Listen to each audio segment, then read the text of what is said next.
بسم الله halkan waxa isugu timid beelweynta Saxaaq waxa laga hadlayaana wacyiga maanta wadankeena ka jiriya arrimaha nabadgelyada doorashooyinka la isku maandhaafsan yahay ee laga yaabo inay maanta raba sababaan ayaa halkan laga maanta Saxaaq kaga hadlaya Saxaaq waa reer nabadgeliyo waa reer had iyo jeer la nabadgelyada ka taliya waxaan saleeyahay dalka Saxaaq oo quri deema joogo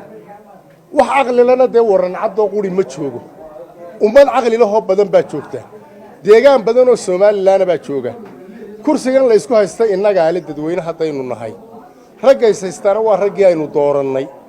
mid dhacay iyo mid kursiga ku fadhiya labadaba waynu dooranay midna uu dhacay midna uu fadhiya waxa loo baahan yahay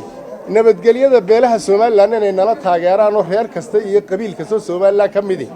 uu cid keeno uu boqol waran cad keeno nimanka in la wada fadhiisiyo in xukun la saaro xukun amar in la saaro oo la eego oo arrimahooda inta la soo wada fadhiisiyo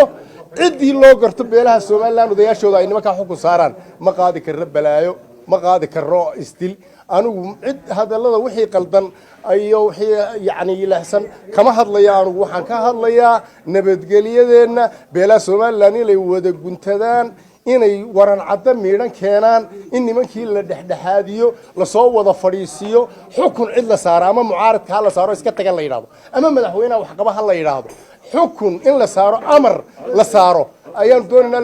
la isu wada yimaado codka Saxaaqna saas u taageersan yahay. Assalaamu alaykum wa rahmatullahi wa barakatuh.